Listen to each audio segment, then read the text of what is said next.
EU says China's military trained Russian troops for Ukraine war. Kaja Kallas, the European Union's foreign policy chief, said the bloc has verified reports that China's military trained Russian troops to fight in Ukraine, putting the EU's institutional weight behind an allegation previously reported by European media. Kallas made the statement on June 15 after a Foreign Affairs Council meeting in Luxembourg, where ministers discussed Ukraine, sanctions, and the EU's security relationship with China. We have also now verified reports that the Chinese military has been training Russian military personnel to fight in Ukraine, Kallas said at a press conference. We are carefully assessing the implications. Kallas did not publicly provide details on the number of troops trained, where the training took place, or what evidence EU officials reviewed. The statement came the same day the Council of the European Union adopted new sanctions over Russia's war in Ukraine. The Council named 2 Chinese companies under measures related to Russia's military-industrial complex, but its public statement did not link either entity to the training allegation. Sanctions named 2 Chinese firms. The sanctions package added 34 individuals and 47 entities, and imposed measures targeting Russia's energy revenues, military-industrial complex, propaganda networks, hybrid activities, and human rights abuses. Kallas said Beijing remains a decisive enabler of Russia's war, and that the EU sanctioned several Chinese entities in response. The Council named Shenzhen Mingwaxin and Xinjiang Richful Lubricant Additive Company under measures related to Russia's military-industrial complex. The Council said the measures target manufacturers and suppliers of drones and other military equipment to Russia's armed forces. It identified Xinjiang Richful as one of China's largest lubricant additive manufacturers and distributors.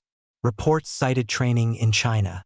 Kallas's remarks followed a May 19 Reuters report that cited 3 European intelligence agencies and documents reviewed by the news agency as saying China's military had covertly trained about 200 Russian troops in China in late 2025. Reuters reported that the training included drone operations and other battlefield skills, and that some Russian troops later returned to the war. Reuters said it could not independently verify whether the trained troops had taken part in combat in Ukraine.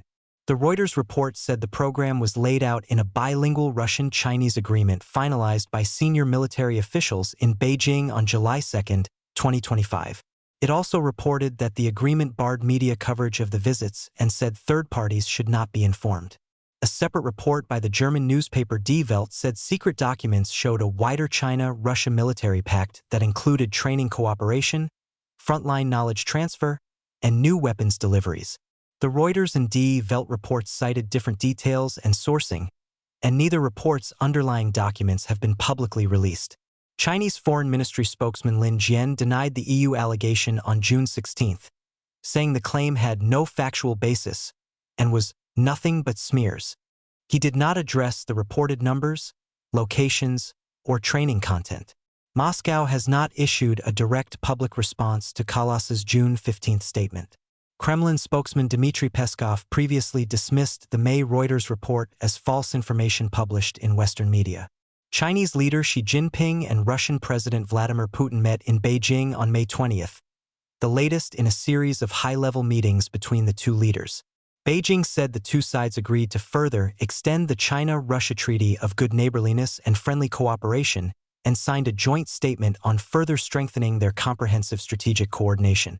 China's foreign ministry said it was Putin's 25th visit to China.